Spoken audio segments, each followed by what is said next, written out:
Good morning, నేను ఋషి. Welcome to ABN breakfast. Waqf bill ఇవాళ దేశవ్యాప్తంగా చర్చ జరుగుతోన్న ఒక విషయం. ఇటు పార్లమెంట్లో, లోక్సభలోనూ అలాగే రాజ్యసభలోనూ ఆమోదం పొందింది. కొన్ని పార్టీలు, ముఖ్యంగా ఎన్డీఏ భాగస్వామ్య పక్షాలు అనుకూలంగా వ్యవహరించాయి.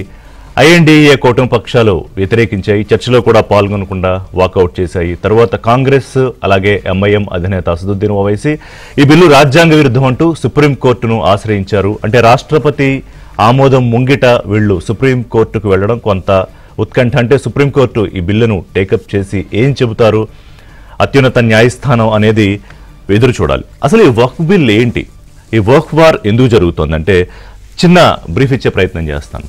ఇస్లాం మతానికి సంబంధించి ధార్మిక సామాజిక కార్యక్రమాలు అలాగే సేవా కార్యక్రమాలు, ఆస్తులను పరిరక్షించే నిర్వహించే సంస్థే ఈ వక్ఫ్ బోర్డు. ఆ ప్రయోజనాల కోసం ఏంటంటే ఆస్తిని శాశ్వతంగా చాలా మంది దానం చేసేస్తారు. దానం చేసేసాక ఇంక మళ్ళీ వాళ్ళకి తిరిగి హక్కు ఉండదు, ఎవరు దాన్ని అమ్మడానికి కూడా అవకాశం ఉండదు.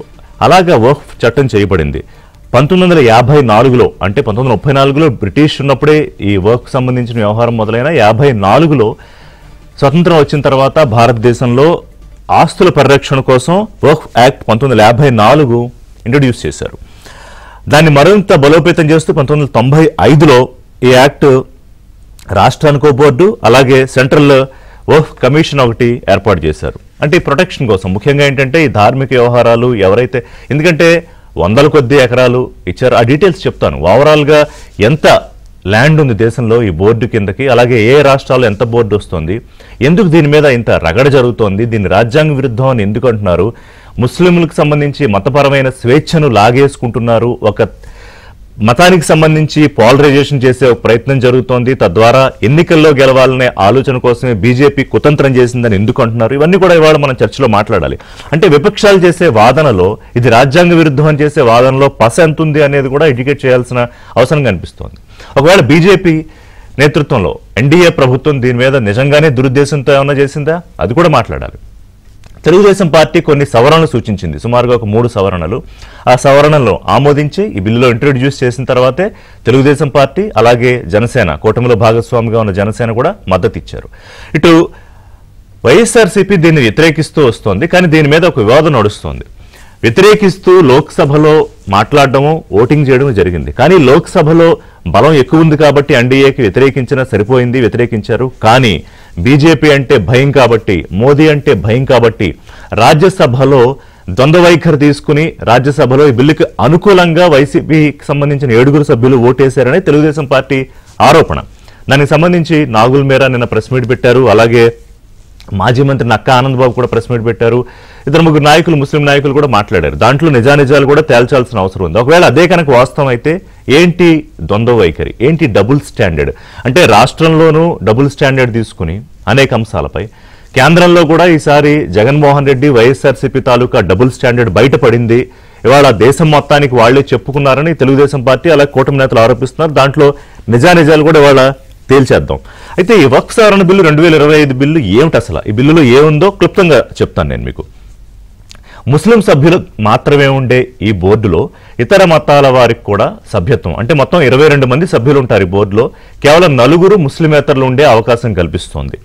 వివాదాస్పద వక్ఫ్ ఆస్తులపై ప్రభుత్వం అనేది తుది నిర్ణయం, అంటే యాజమాన్యానికి సంబంధించి ఏదైనా ఒక వివాదం వెళితే ప్రభుత్వం తుది నిర్ణయం తీసుకునే అవకాశం. కేంద్ర రాష్ట్ర వక్ఫ్ బోర్డుల్లో కనీసం 2 ముస్లిం మహిళలకు స్థానం, దాన్నే ఎంపవర్మెంట్ అంటోంది. ఉమీద్ బిల్ పేరులో ఈ ఎంపవర్మెంట్ యాడ్ చేసింది. ఇక ఆస్తుల రిజిస్ట్రేషన్ కానివ్వండి, ఆడిటింగ్ కానివ్వండి, ఖాతాల నిర్వహణ, వీటికి సంబంధించి కేంద్ర ప్రభుత్వానికి సంబంధించి నియమాలు రూపొందించే అవకాశం ఉంటుంది, విచ్ ఈస్ వెరీ ఇంపార్టెంట్. అలాగే ట్రైబ్యునల్ తీసుకునే నిర్ణయాలను కూడా 90 రోజుల్లోగా హైకోర్టులో అప్పీల్ చేసే అవకాశం. సో దీన్ని, అంటే ఈ intervention of non Muslim candidates కానివ్వండి, గవర్నమెంట్స్ కానివ్వండి, అంటే ఒక స్టాట్యుటరీ బాడీగా ఉన్న ఈ వర్క్ బోర్డులో ఈ గవర్నమెంట్ ఇన్వాల్వ్మెంట్ ఏంటి, లేదా నాన్ ముస్లిం సభ్యుల ఇన్వాల్వ్మెంట్ ఏంటి అనేది ఇవాళ ముస్లిం సమాజం పెద్ద ఎత్తున దేశవ్యాప్తంగా నిరసనలకు దిగుతోంది. అలాగే తమిళనాడులో డిఎంకే, మరోవైపు విజయ్ కొత్త పార్టీతో వచ్చారు, ఆయన టీవీకే పార్టీతో, ఆయన కూడా నిరసనలు తెలియజేస్తున్నారు. అలాగే కనీసం ఒక 5 సంవత్సరాలు ఇస్లాంను ఫాలో అయితే తప్ప వక్ఫ్ అనే ఒక బోర్డుని లేకపోతే ఒక సంస్థను సృష్టించడానికి అవకాశం ఉండకుండా అలాగే ఆ సృష్టించడం వెనకాల ఎటువంటి వంచనాత్మక చర్య లేదని కూడా వాళ్లే ప్రూవ్ చేసుకోవాలి. ప్రభుత్వ ఆస్తి అన్న వాదన వస్తే సీనియర్ ప్రభుత్వాధికారితో విచారణ, ఇందాక నేను చెప్పినట్టు. సో ముస్లిమేతరులు బోర్డులో ఉండడం దీనికి సంబంధించి. కానీ ప్రభుత్వం ఏం చెప్తోందంటే ఒక ట్రాన్స్పరెన్సీ మెయింటైన్ చేయడానికి, ఈ ఆస్తులను ప్రొటెక్ట్ చేయడానికి మాత్రమే ఈ బిల్లు. దీన్ని మీరు మరొక రకంగా మీరు క్రియేట్ చేస్తున్నారు, మీరు అపీజ్మెంట్ పాలిటిక్స్ చేస్తున్నారు అనేది కిరణ్ రిజిజు చాలా గట్టిగా మాట్లాడారు. అలాగే అమిత్ షా కూడా దాదాపు 12-14 గంటలు ఆయన ఎక్కడికి కదలలేదు, రాజ్యసభలోనే కూర్చున్నారు. అలాగా లోక్సభలో బిల్లు పాస్ అయ్యేటప్పుడు బీజేడీ లాంటి పార్టీలు, అంటే బిజు జనతాదళ్ లాంటి పార్టీలు వ్యతిరేకించినా కూడా రాజ్యసభలో అనుకూలంగా ఓటేయించుకోవడానికి ఒక ప్రణాళిక రూపొందించి అఫీషియల్గా, వైసీపీ లాగా కాదు, అఫీషియల్ గానే BJD Biju Janata Dal Naveen Patnaik party official గా మద్దతిచ్చే కార్యక్రమం. ఎవరైతే ఉన్నారో 125 ఓట్లతో రాజ్యసభలో, అంటే BJP, JDU, NCP, TDP, JDS, అలాగే శివసేన, మిగతా పార్టీలు, చిన్న పార్టీలు, టీఎంసీ ఒకటి ఉంది వ్యతిరేకించిన పార్టీల్లో, 125 ఓట్లు అనుకూలంగా వచ్చాయి రాజ్యసభలో. ఇక 95 మాత్రమే వ్యతిరేకంగా వచ్చాయి. లోక్సభలో అయితే 285కు పైగా అనుకూలమైన ఓట్లతో బిల్ అయితే పాస్ అయింది. సో చూద్దాం అసలు ఏంటి వర్క్ వార్ విషయంలో జరుగుతున్న వ్యవహారం ఏంటి, ఎందుకు దీన్ని ప్రతిపక్షాలు రాజ్యాంగ విరుద్ధం అంటున్నాయి, అలాగే ముఖ్యంగా దీనికి ఉన్న భూములు ఏమిటి, దీనిలో ట్రాన్స్పరెన్సీ ఎంతవరకు ఇప్పుడుంది, కొత్త బిల్లుతో ఎంతవరకు వస్తుంది అనేది కూడా చాలా ఇంపార్టెంట్. అలాగే నిజంగానే వైఎస్ఆర్సీపీ డబుల్ స్టాండర్డ్స్ మెయింటైన్ చేసిందా అనేది కూడా మనం మాట్లాడాలి. రైట్, ఇవాళ డిబేట్లో నాతో జాయిన్ అవుతున్నారు తెలుగుదేశం పార్టీ అధికార ప్రతినిధి. ఈ విషయం మీద ప్రెస్ మీట్ పెట్టి మాట్లాడి వైఎస్ఆర్సీపీ డబుల్ స్టాండర్డ్స్ మీద ఓపెన్ గా ఆయన వాళ్ళని ఛాలెంజ్ చేశారు. సరే, వాళ్ళు కూడా ఛాలెంజ్ చేశారు, మరి వాళ్ళ ఛాలెంజ్కి ఏం చెప్తారో. నాగుల మీరా గారు నమస్కారం. పెంటపాటి పుల్లారావు గారు ప్రముఖ రాజకీయ విశ్లేషకులు, వారు జాయిన్ అవుతున్నారు. తులసిరెడ్డి గారు మాజీ రాజ్యసభ సభ్యులు, కాంగ్రెస్ పార్టీ సీనియర్ నాయకులు. అందరికీ నమస్కారం అండి.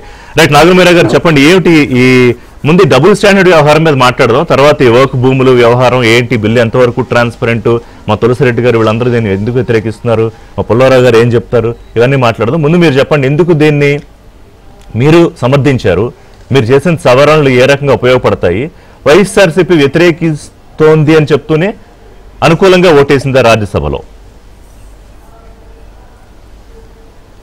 అందరికీ నమస్కారం అండి.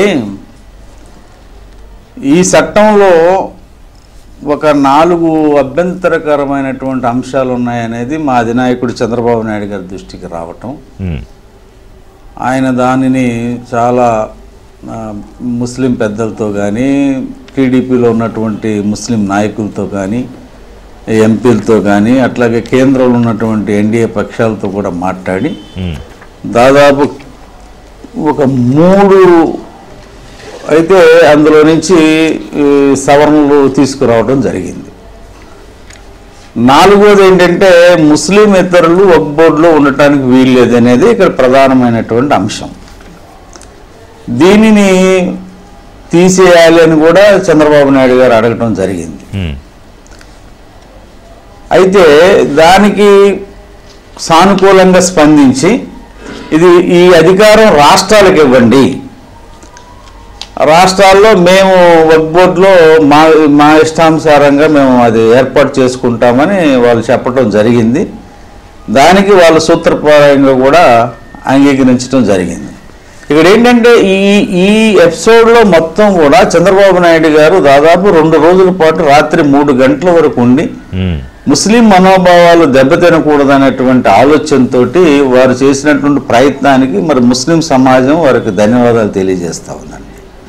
ఇక్కడ ఒకటే ముస్లిం సమాజానికి నేను ఈ సందర్భంగా చెప్పదలుచుకుంది ఏంటంటే, ఆంధ్రప్రదేశ్లో ముస్లింల అభివృద్ధి తెలుగుదేశంతో మొదలైందండి. ఆనాడు ఎన్టీ రామారావు గారు ముఖ్యమంత్రిగా ఉన్న దగ్గర నుంచి ముస్లింలు ఆర్థికంగా బలోపేతం చేయడానికి మైనార్టీ కార్పొరేషన్ తీసుకొచ్చిన, అప్పటి వరకు వక్ఫ్ బోర్డుకి ఏ మసీదుకి కానీ ఏ కబరస్థానికి కానీ డబ్బులు ఇచ్చేటువంటి రూల్ లేనటువంటి నేపథ్యంలో వక్ఫ్ బోర్డు ద్వారాగా వక్ఫ్ బోర్డుకు ఉన్నటువంటి ఆదాయంలో ఇవి బాగు చేయొచ్చు, వీటికి డబ్బులు ఇవ్వచ్చు అని చట్టాన్ని తీసుకొచ్చిందే తెలుగుదేశం ప్రభుత్వం. అంటే వాళ్ళని అడ్రస్ చేసిందే మొట్టమొదటి నుంచి కూడా ఫస్ట్. అంటే నేను చెప్తుంది ఏంటంటే, తెలుగుదేశం ముస్లింల పక్షాన ఆవిర్భావం నుంచి ఈ రోజు వరకు కూడా ముస్లింల పక్షాన్ని నిలబడి ముస్లింల మనోభావాలకు అనుగుణంగా పనిచేసింది తెలుగుదేశం. అందులో ఏమాత్రం సందేహం లేదు. ఇది ముస్లిం సమాజం మొత్తానికి తెలుసు. ఓకే, రెండో ఆలోచన కానీ వ్యతిరేకత కానీ లేదు. అంటే మా తెలుగుదేశం మీద లేదండి. అదే అదే అదే తెలుగుదేశం పార్టీ చిత్తశుద్ధినే వ్యవహరించింది. తెలుగుదేశం మీద లేదు. ఎందుకంటే ఆ రోజు హైదరాబాద్లో మత కలహాలను ఆపింది కానివ్వండి, మత సామరస్యాన్ని కాపాడింది కానివ్వండి, ముస్లిం సమాజానికి అండగా నిలిచింది తెలుగుదేశం ప్రభుత్వం అనేది ఇప్పుడు ఎవరిని అడిగినా చెప్పేటువంటి అంశం. ఇక్కడ ఈ చట్టంలో వచ్చేసరికి, ఈ వక్ఫ్ బిల్లో వచ్చేసరికి మరి ఎన్డీఏ కూటమిలో ఉన్నాం మేము. ఎన్డీఏ భాగస్వామ్యంగా ఉన్నటువంటి నేపథ్యంలో చంద్రబాబు నాయుడు గారు చేయాల్సినంత ప్రయత్నం చేసి 3 సవరణలు తేగలిగాం. కానీ ఈరోజు వాస్తవాలను చెప్పే పరిస్థితుల్లో ప్రతిపక్షాలు లేకపోవటం అనేది చాలా దురదృష్టకరమైనటువంటి అంశం. ఇప్పుడు ఏదో మాకు 16 మంది ఎంపీలు మాత్రమే ఉన్నారు కేంద్రంలో, రాజ్యసభలో మాకు 2 సభ్యులు ఉన్నారు, వైసీపీకి 7 సభ్యులు ఉన్నారు. ఇటువంటి పరిస్థితుల్లో మేము కూటమిలో ఉన్నాం కాబట్టి మేము 3 సవరణలు చేయించగలిగాం. 4వ సవరణ కూడా రాష్ట్రాలకు వదిలేయమని చెప్పాం. ఇవాళ ప్రధానమైనటువంటి అంశం ఏంటంటే వక్ఫ్ బోర్డులో ముస్లిం ఇతరులు ఉండటం ఏంటనేది ముస్లిం సమాజం ఆలోచన చేస్తున్నటువంటి ఈ నేపథ్యంలో అది కూడా ఉండకూడదని చెప్పింది తెలుగుదేశం. అది ఉండటానికి వీల్లేదని చెప్పింది తెలుగుదేశం. కాబట్టి దానికి సానుకూలంగా స్పందన వచ్చింది. రాష్ట్రంలో ఉన్నటువంటి వైఎస్ఆర్సీపీ విప్ లోక్సభలో జారీ చేశారని, తర్వాత రాజ్యసభకు వదిలేశారు. ఆనంద్ బాబు ఏమో భయం కాబట్టి బీజేపీ అంటే కేసులు ఉన్నాయి కాబట్టి అక్కడ బలం ఉంది కాబట్టి ఇచ్చినట్టు యాక్ట్ చేసి ఇక్కడ వదిలిపెట్టేశారని దాన్ని ఎస్టాబ్లిష్ చేయగలుగుతారా? మీకు ఛాలెంజ్ చేశారు సార్. కాదండి, కాదు సార్, ఇది ఇప్పుడే కాదు. వైసీపీ అనేది ద్వంద్వ వైఖరి, 2 నాలుకల ధోరణ. వాళ్ళదంటే ఏంటంటే లోపల ఒకటి మాట్లాడతారు, బయటకు వచ్చి ఒకటి మాట్లాడతారు. గతంలో ఎన్ఆర్సీ బిల్లు వచ్చింది, సిఏఏ బిల్లు వచ్చింది, ఆర్టికల్ 370 బిల్లు వచ్చింది, ట్రిపుల్ తలాక్ బిల్లు వచ్చింది. ఆ బిల్లు నేపథ్యంలో అధికారంలో ఉన్నటువంటి పార్టీ విప్పిచ్చి ఆ 3 బిల్లులకు కూడా అంగీకారం చెప్పినటువంటి ఈ పెద్ద మనుషులు ఈ రోజేమో రాజ్యసభలో అంటే లోక్సభలో వ్యతిరేకించి రాజ్యసభలో ఓటేటువంటి దీన్ని ఏమంటారు? ఈ వైఖరిని అంటే కూటమిలో ఉన్నాం కాబట్టి మేము వేయలేదని కదా వాళ్ళు వాదన. ఏమండి, రాజ్యసభలో ఉన్నటువంటి వాళ్ళకి కానీ రాజ్యసభలో ఎవరి బలం ఎంత ఉంది, ఎన్ని ఓట్లు వచ్చినాయి అనేది లెక్క ఉంది కదా. వీళ్ళు మేము వేయలేదంటానికి కుదరదు కదా. మీరు వేయలేదు అన్నప్పుడు మీరు 7 సభ్యులు మీరు వాకౌట్ చేయాలి కదా. అయి ఉండాలా? ఓటింగ్ సమయంలో మీరు సస్పెండ్ అన్నయ్యి ఉండాలి, వాకౌట్ అన్న చేయాలి, లేదా మేము ఈ బిల్లుకు వ్యతిరేకంగా ఉన్నామని చెప్పి బయటకు వెళ్ళిపోవాలి. మీరు లోపల కూర్చొని బటన్లు నొక్కి ఆ బటన్లో ఎవరికి తెలియదులే, ఎవరు చూడరులే, రాజ్యసభలో బటన్ నొక్కేది ఈ సమాజానికి ఏం తెలుస్తుందలే అనేటువంటి ఆలోచనతో మీరు రాజ్యసభలో లోక్సభలో వ్యతిరేకించి రాజ్యసభలో మీరు అనుకూలంగా ఓటేయటం. ఇక్కడ కూడా అనుకోకుండా బటన్ల వ్యవహారం వచ్చింది. మాట్లాడదాం నాగులమీర గారు, ఇంకా డీటెయిల్ గా మాట్లాడదాం. పోరెడ్డి కిషోర్ రెడ్డి గారు కూడా జాయిన్ అయ్యారు బీజేపీ నుంచి. ఒక చిన్న బ్రేక్ తీసుకుంటా. బ్రేక్ తర్వాత తులసిరెడ్డి గారి దగ్గరికి వెళ్దాం. ఏంటి, ఎందుకు ఇది రాజ్యాంగ విరుద్ధం, ఎందుకు కాంగ్రెస్ పార్టీ సుప్రీంకోర్టుకి వెళ్తోంది, ఎంఐఎం కూడా వారి గురించి మాట్లాడుతున్నాము.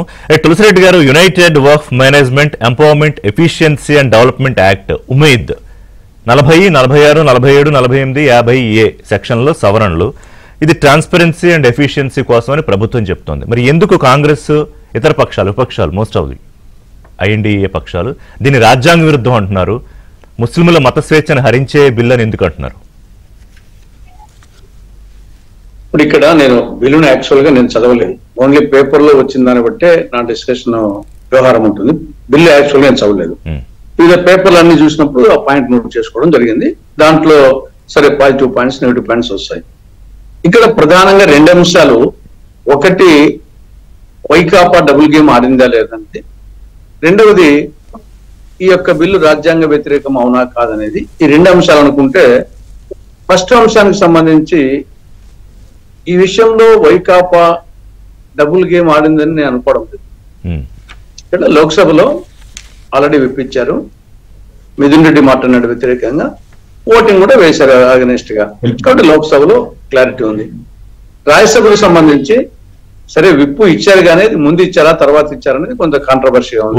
ఓటింగ్ అయిపోయి అదే రెండవది వచ్చేసి వైవి సుబ్బారెడ్డి మాట్లాడింది చూసాము.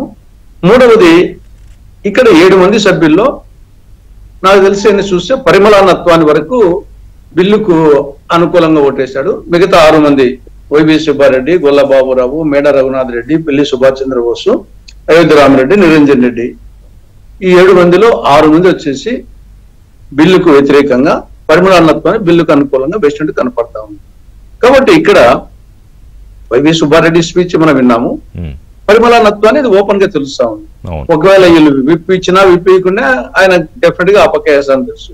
కానీ ఇక్కడ డబుల్ గేమ్ ఆడినారని అనుకోవడం లేదు. పరిమళానత్వాన్ని వీళ్ళను ధిక్కరించి వచ్చేసి బీజేపీకి ఓటేసారు అంతవరకే ఉంది తప్ప దీన్ని డబుల్ గేమ్ ఆడినారనేది అది కరెక్ట్ కాదు. అది ఇంకా కొన్ని పేర్లు వినిపించేయాలండి, అంటే అది తేలాలండి. ఇప్పుడు మీరు అన్న వాటిలో బాబురావు ఒకళ్ళు, ఇలా 2-3 పేర్లు వచ్చాయి పరిమళత్వానితో పాటుగా. సరే ఇప్పుడు అదాని లేకపోతే వచ్చి రాజ్యసభ ఇప్పించి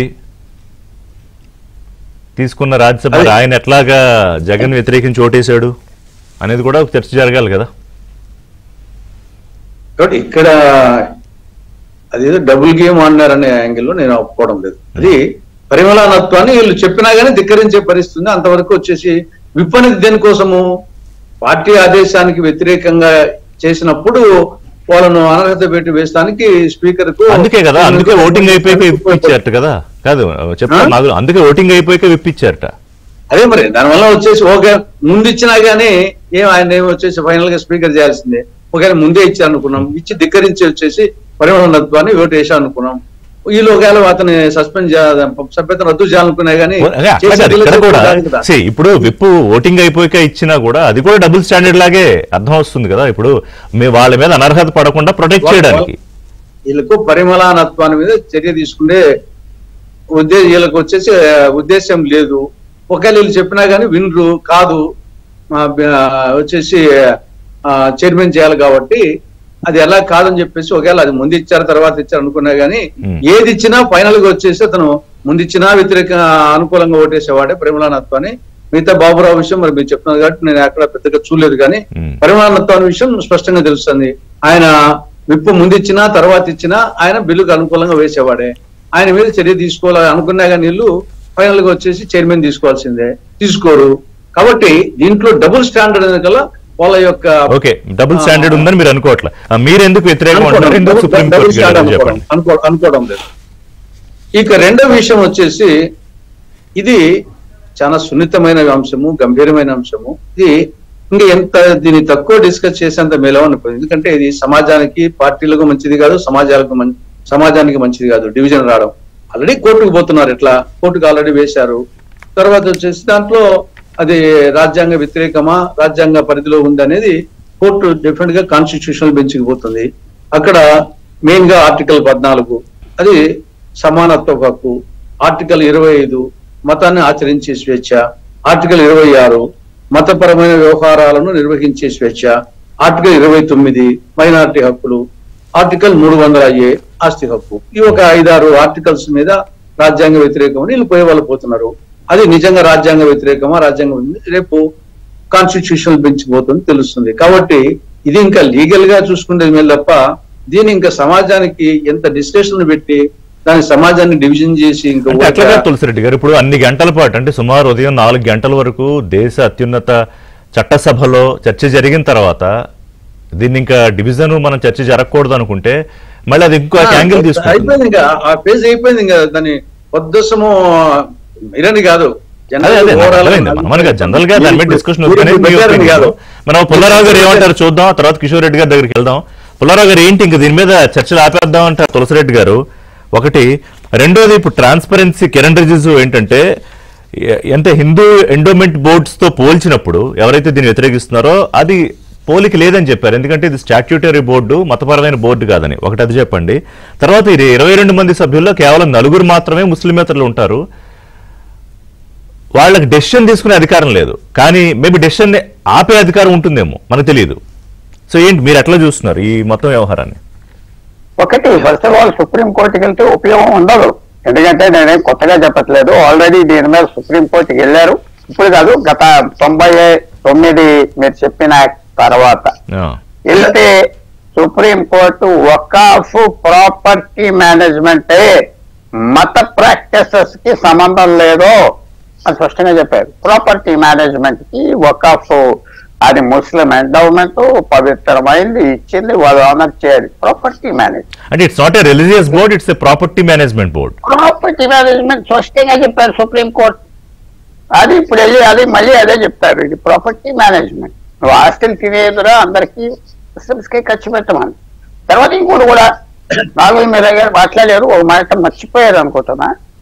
వకాఫ్ జాయింట్ పార్లమెంటరీ కమిటీ వకాఫ్ 2 సంవత్సరాలు ఆయన పార్టీ ఎంపీ లాల్జాన్ బాషా చైర్మన్ చేశారు. అవును అవును, అది మర్చిపోయారు మీరా గారు అనుకుంటున్నా నేను. ఆయన చేసినప్పుడు ఆ రిపోర్ట్ చదివా, నాకు ఒక మంచి అవకాశం వచ్చింది అది వినటానికి వెళ్ళటానికి. అక్కడ ఆ రిఫార్మ్స్ కూడా అన్ని ఇప్పుడు వచ్చినాయి. ఆల్ పార్టీ మెంబర్స్ ఉన్నారు దాంట్లో. అది 2 సంవత్సరాలు దేశం అంతా తిరిగారు, కొంచెం ఫోకస్ తీసుకొచ్చారు ప్రాపర్టీ మేనేజ్మెంట్. తర్వాత దీంట్లో వచ్చేది ఏంటంటే ఒకటే పెద్ద సెక్షన్ 40 అనేది గురించి కిరణ్ రిజిజు మంత్రి చెప్పేది, ఇది డ్రాకోనియన్ అంటే ఇది డిక్టటోరియల్. ఎవరైనా వకాఫ్ బోర్డు వచ్చి మీ ఆస్తి వకాఫ్ ప్రాపర్టీ ఎవరో మాకు ఉత్తరం రాశారంటే ఫినిష్, దానికి తిరుగులేదు. అది రిమూవ్ చేశారు. కాబట్టి సుప్రీంకోర్టుకి వెళ్తున్నామని చెప్పుకుంటాం. మూడోది ఒక రకంగా తులసిరెడ్డి గారు చెప్పింది కూడా కరెక్టే, మన సమాజం కేర్ఫుల్ గా ముందరికి వెళ్ళిపోవాలి, కాంప్రమైజ్ అవి వెళ్ళాలి. ఆయన చెప్పింది చాలా కరెక్ట్. అది ఆయన సీనియారిటీ ఉన్నది. తర్వాత నాకు ఆయన కొద్దిగా బాగా ఐ రెస్పెక్ట్ హిమ్ ఇమెన్స్లీ. ఆయన కొంచెం ఆయన ఒక ప్రశ్న మాత్రం నేను అరెక్ట్ మానలేదు. ప్రియాంక గాంధీ అసలు రాలేదు ఓటుకి, ప్రియాంక గాంధీ అబ్సెంట్ అవి దాని గురించి మాట్లాడుతున్నారు అందరూ. ఏంటి అని ఆయన కూడా మరి తెలుస్తుందో తెలియదు నాకు తెలియదు. ఇది కూడా కొంచెం పెద్ద డిస్కషన్ వచ్చింది దీని మీద. ఆమె ఎందుకు రాలేదు, ఆమె ఏంటి దీని మీద పెద్ద ఎక్కడికో ఏదో కేరళలో ఏదో క్యాంటీన్ ఓపెన్ చేయడానికి ఎక్కడికో వెళ్ళాడు. ఇవన్నీ ఉన్నాయి, లోపల లోటులు ఉన్నాయి, కనపడదు. తర్వాత దీనికి హీరోలు 2 వచ్చారండి ఈ వకాఫ్ బిల్ కి. Heroes Amit Shah management super, మాట్లాడటం కూడా సూపర్. ఆయన మనం ఎగ్రీ అవుతాం ఎగ్రీ అవ్వం ఇవన్నీ చాలా ఉన్నాయి. ఆయన ఏదో మహాత్మా గాంధీ అని నేను అంటలేదు, అస్సలు కాదు, మహాత్మా గాంధీ కాదు. బట్ మేనేజ్ చేశాడు. మీరు అన్న ఓట్లు ఇటు ఇలా ఏంది అటు ఎలా ఏంది అని చెప్పేది ఆ బుర్రకాయ అమిత్ షాది. అది అదే ఇప్పుడు చర్చ అంతా మేనేజ్మెంట్ లో భాగంగానే ఇప్పుడు బీజేడీ లోక్సభలో వ్యతిరేకంగా క్లియర్ గా నిలబడింది పుల్లారావు గారు. రాజ్యసభ వచ్చేటప్పటికి మేనేజ్మెంట్ లో భాగంగా అనుకూలంగా వేసింది. బట్ వేరే వైసీపీ తేలట్ల, వైసీపీ అక్కడ వ్యతిరేకం, ఇక్కడ పరిమళత్వాన్ని తప్ప మిగతా వాళ్ళు ఎట్లా ఓటేశారు అనే దాని మీద తెలుగుదేశం చెప్పినంత క్లారిటీగా ఉందా? ఒకటి మేము మాట్లాడడం వచ్చా, ఏడీఎంకే కాబోయే పార్ట్నర్ ఎవరికి? బీజేపీ. అక్కడ లోక్సభలో వ్యతిరేకం వేశారు, రాజ్యసభలో వ్యతిరేకం వేశారు. అంటే పార్ట్నర్షిప్ పోయిందా? ఏం పోలేదే. ఎవరో వాళ్ళ అవసరాలకి వాళ్ళు చేస్తున్నారు. ఇంకో చిన్న విషయం కూడా మీ దృష్టికి తీసుకొస్తున్నా. ఇది అందరికంటే ఇంకా మనం చెప్పుకోవాలంటే, ఈవేళ ఒక ట్రైబల్ మినిస్టర్ అరుణాచల్ నుంచి దేశం అంతా ఈ 2 రోజులు డామినేట్ చేసి ఆయన శక్తి, ఆయన టాలెంట్, ఆయన భాష చూపెట్టాడు కిరణ్ రిజిజు. అంటే 3వ టర్మ్ 4వ టర్మ్ ఎంపీ.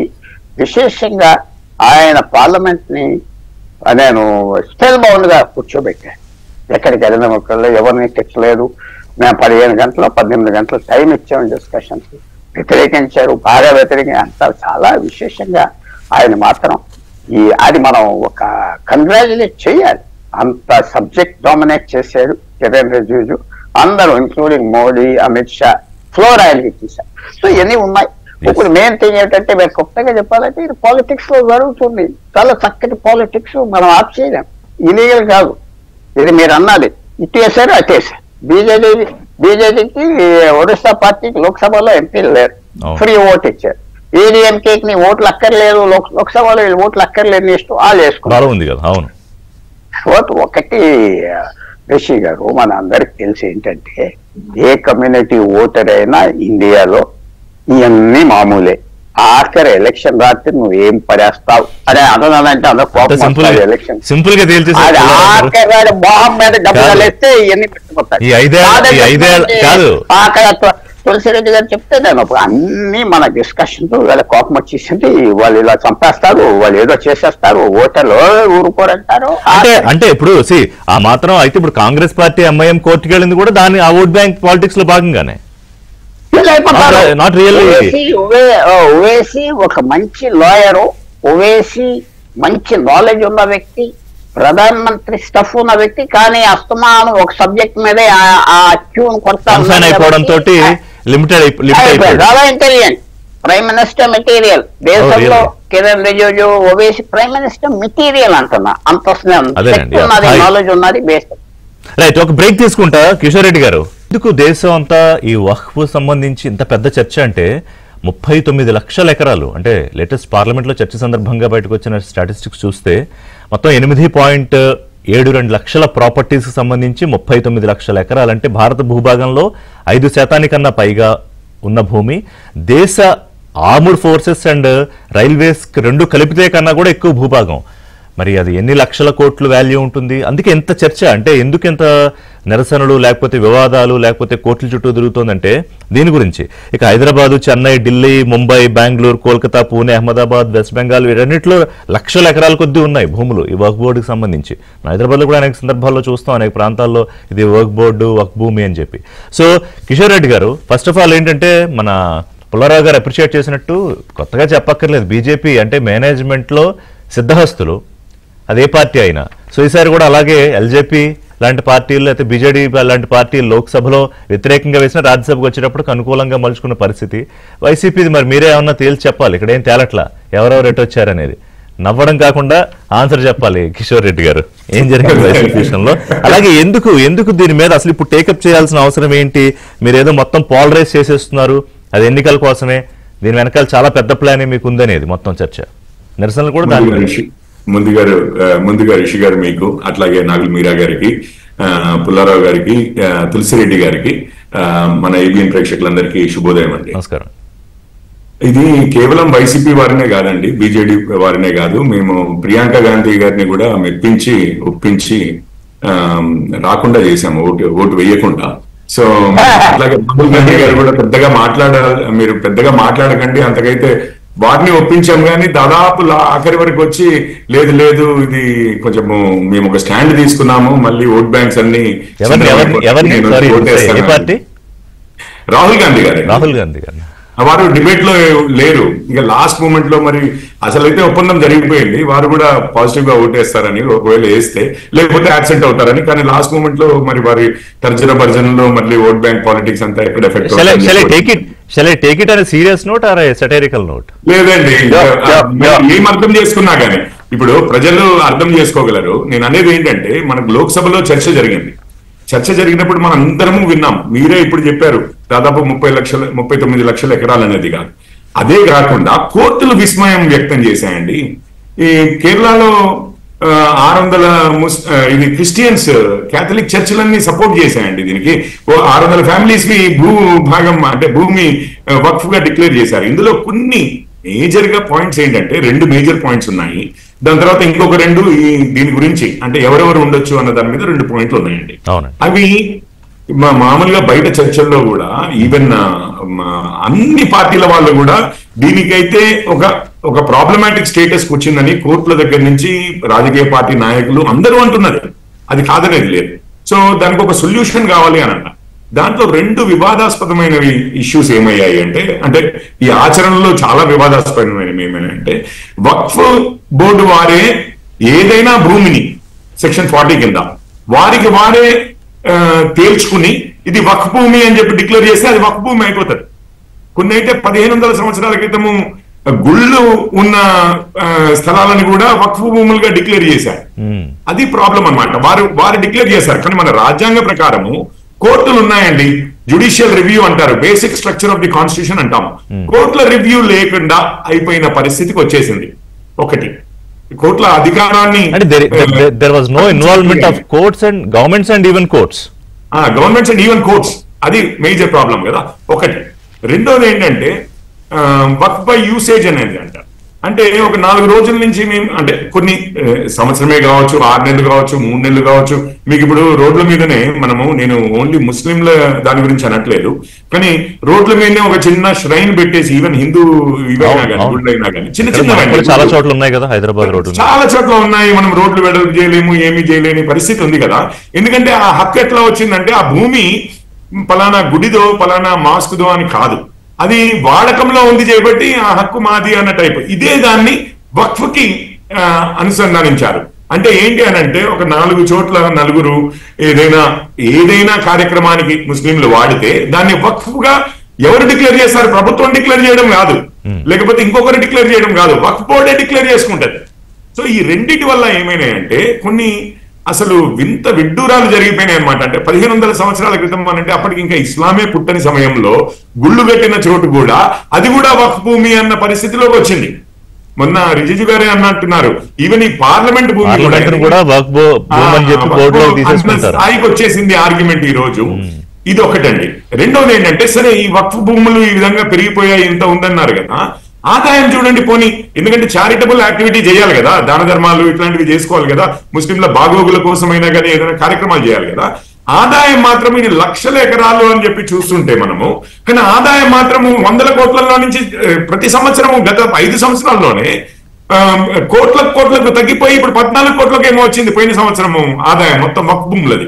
అసలు చూస్తే లక్షల కోట్ల విలువ చేసే భూముల నుంచి మీకు ఆదాయం వస్తే ఆదాయము ఈ దాన ధర్మాలకి వాడొచ్చండి, కానీ ఆ బోర్డులు మేనేజ్ చేస్తున్న వారు దాన్ని ఎఫిషియెంట్ గా ఫస్ట్ థింగ్ దాంట్లో నుంచి తీయవలసిన విలువ ఏదైతే ఆదాయం సంపాదించవలసి ఉందో అది రావట్లేదు.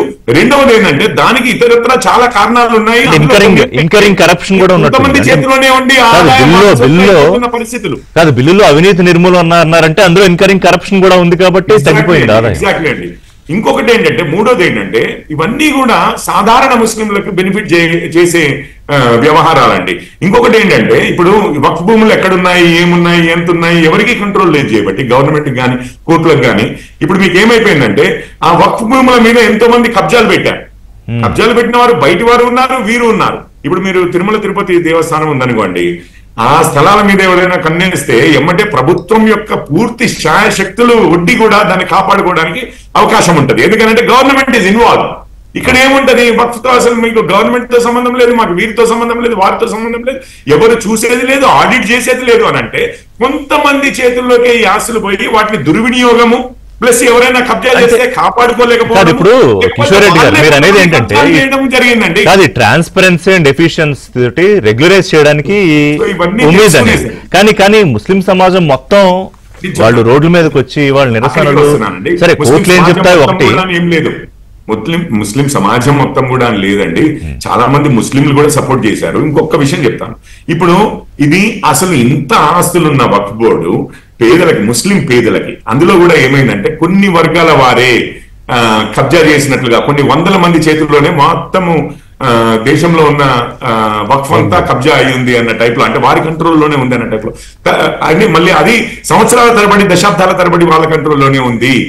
దీన్ని కొంచెము పేదలకు యూస్ఫుల్ అయ్యేటట్లుగా ముస్లింలలో కూడా మీకు తెలుసు సున్నీలు ఉన్నారు, షియాలు ఉన్నారు, పస్మందాలు ఉన్నారు, ఇట్లా చాలా మంది ఉన్నారు కదా, వాళ్ళందరికీ కూడా ఒక సమాన రిప్రజెంటేషన్ ఇస్తూ ప్లస్ ఈ బెనిఫిట్స్ వల్ల ముస్లిం స్త్రీలకి కూడా చాలా బెనిఫిట్స్ జరుగుతాయి ఈ కార్యక్రమాల్లో. సో వాళ్ళు కూడా ఎట్లాంటి కార్యక్రమాలు వాడితే బాగుంటది అని అందుకే మీరు ఎంపవర్మెంట్ అని తీసుకొచ్చారా ఈ పేరులో United work management empowerment efficiency and development. Exactly అండి. ఇదేంటంటే బేసిక్ గా ఆ ముస్లిం సమాజంలో ఉన్న వివిధ వర్గాలకి, మహిళలకి, అట్లాగే వివిధ వర్గాలు అన్నాను కదా, ఇప్పుడు షియా, సున్నీ, పస్మందాలు ఇట్లాంటి వాళ్ళందరికీ కూడా ప్రాతినిధ్యం ఉండేటట్లుగా వారు కావాలంటే సపరేట్ గా. ఇంకొక విషయం చెప్తానండి, అంతకుముందు ఏ ముస్లింలు ఏది దాన ధర్మాల కార్యక్రమాలు చేయాలన్నా కూడా అది ఆటోమేటిక్ గా వక్ఫ్ అయ్యేది. ఇప్పుడు కావాలంటే వాళ్ళు హిందువుల్లాగానే ఒక ట్రస్ట్ రిజిస్టర్ చేసుకుని వక్ఫ్ తో సంబంధం ఉండదు, వారు కావాలంటే ఇండిపెండెంట్ గా కూడా నడిపించుకోవచ్చు.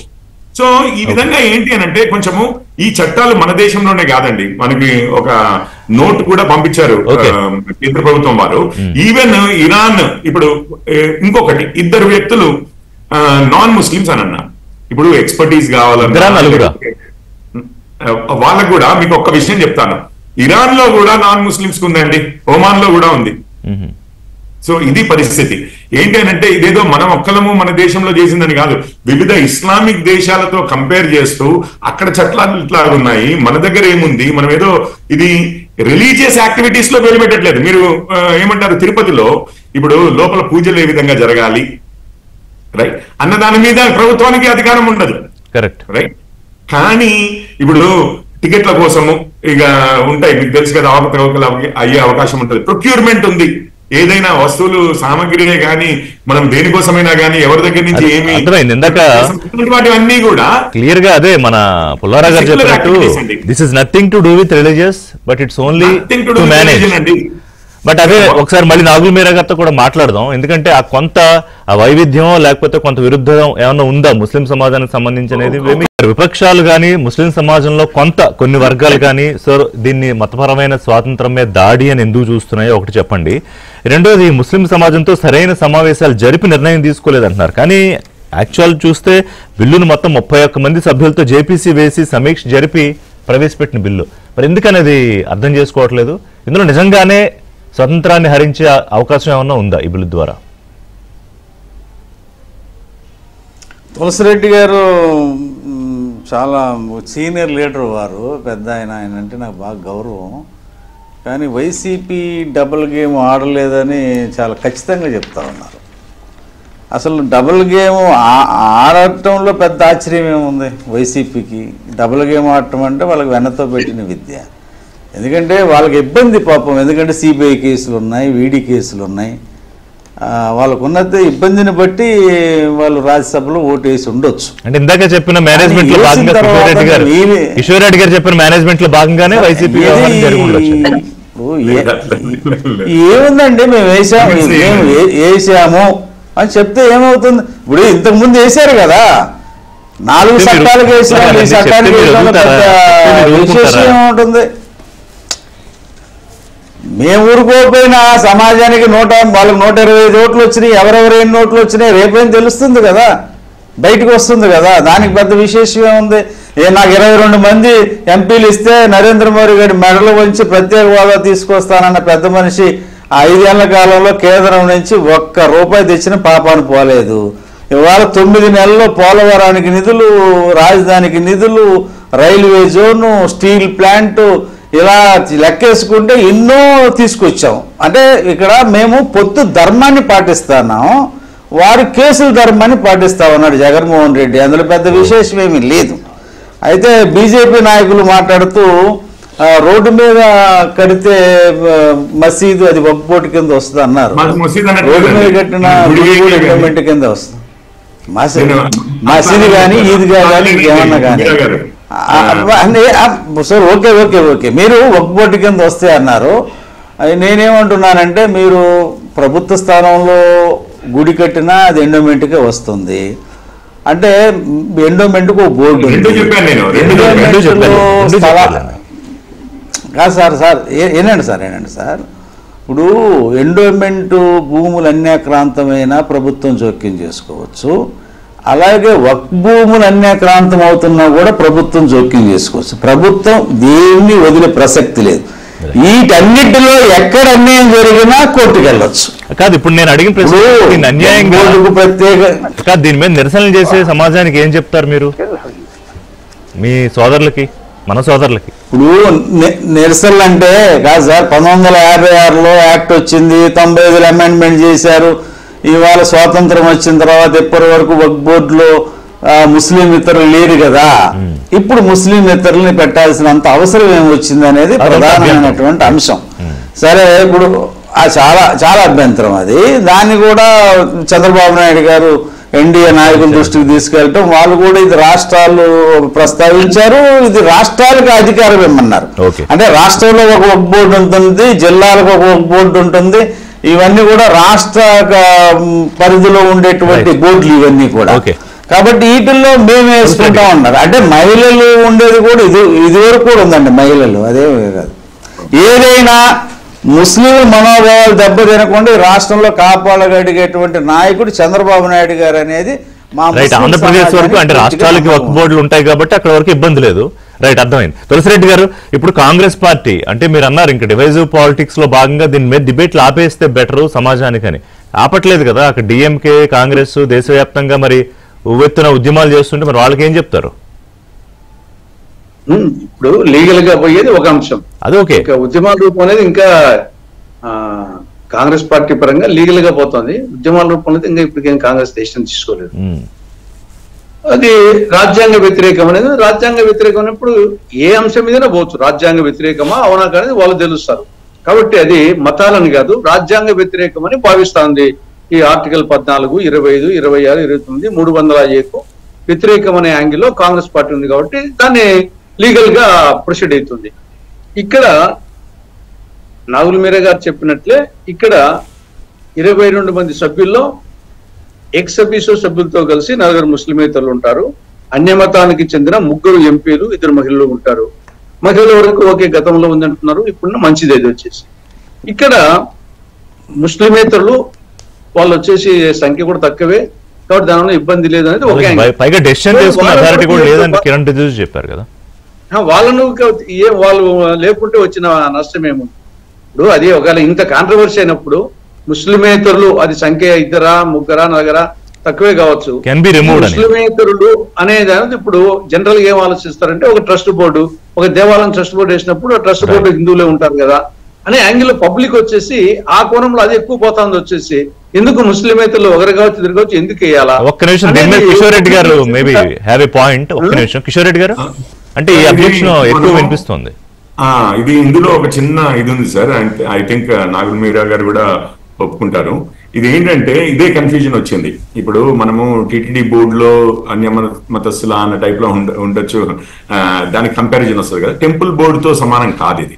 ఇది ఏంటి అని అంటే మనము ఒక ట్రస్ట్ ఏర్పరచుకుంటే మళ్ళీ సొసైటీస్ రిజిస్ట్రేషన్ ట్రస్ట్ కమిషనర్ ఒకరు ఉంటారు కదా, చారిటీ కమిషనర్ అని, వారితో సమానమైనది అనమాట. ఏ గవర్నమెంట్ ఆఫీసర్ అయినా కమిషనర్ అవ్వచ్చు. అందులో మీరు one of the trust temple ట్రస్టే ఉండొచ్చు గాక, కానీ ఆ కమిషనర్ ఎవరైతే ఉంటారో అడ్మినిస్ట్రేషన్ కి సంబంధించింది రిలీజియస్ కాదని చెప్తారు. Endowment board is religious board. Exactly. So ఇది బోర్డు వేరు, అంటే ఇండివిజువల్ వక్ఫ్ ఇది అడ్మినిస్ట్రేషన్స్ వేరు, కానీ కౌన్సిల్ దేశం వైడ్ గా ఉండేది, రాష్ట్రంలో ఉండేది ఉన్నాయి చూసారా. వాటిల్లో వాటి ఈక్వలెంట్ ఏంటి అంటే ఇప్పుడు మనము సొసైటీ యాక్ట్ కింద కొంత రిజిస్టర్ చేస్తామండి, కొన్ని సొసైటీస్ రిజిస్టర్ చేస్తాం. అట్లాగే ట్రస్ట్ కమిషనర్ అన్నప్పుడు ఉంటారు, చారిటీ కమిషనర్ అని, వారితో సమానం ఇది. అది ఎవరైనా గవర్నమెంట్ అధికారి ఉండొచ్చు, మళ్ళీ అందులో ఆ చారిటీ ఆర్గనైజేషన్స్ గుళ్ళు కూడా ఉండొచ్చు. అయినా కానీ దాన్ని మీరు కన్విన్స్ చేయగలగాలి. ఇప్పుడు దేశం మొత్తం మీద ఇది పెద్ద పాయింట్ గా ఉన్నప్పుడు మేబీ అక్కడ కన్విన్స్ చేయడంలో ఇన్ని గంటల చర్చలో ఎక్కడో చిన్న లోపం జరిగిందేమో. చెప్పారు కిరణ్ రిజిజు చెప్పారు, నాయకులు కూడా చెప్పారు. ఋషి గారు, నేను ఒక విషయం చెప్తాను. కొన్ని విషయాలు అంటే మీకు తెలియంది కాదు, మన ప్యానెల్లో ఉన్న పెద్దలకి తెలియంది కాదు. కొన్ని విషయాలు ఎట్లా ఉంటాయంటే నిద్ర నటిస్తున్న వారిని నిద్ర లేపాలని ప్రయత్నిస్తే ఎట్లా ఉంటుందో అట్లా ఉంటదండి. ఎందుకంటే పొలిటికల్ పొజిషన్స్ ఉంటాయి. నేను ఎవరిని తప్పుపట్టట్లేదు, అంతే కదా. పొలిటికల్ పొజిషనింగ్ ఉంటుంది. సో అదే పొలిటికల్ పొజిషన్ లో భాగంగా ఈ కమ్యూనల్ అట్లా కాదు, కమ్యూనల్ పాలరైజేషన్ అనేది మరి బీజేపీ ఎజెండాలో ఉందా? ఇప్పుడు ఒక్క విషయం సార్, ఇప్పుడు రిలీజియస్ పోలరైజేషన్ ఎప్పుడు ఉంటది అని అంటే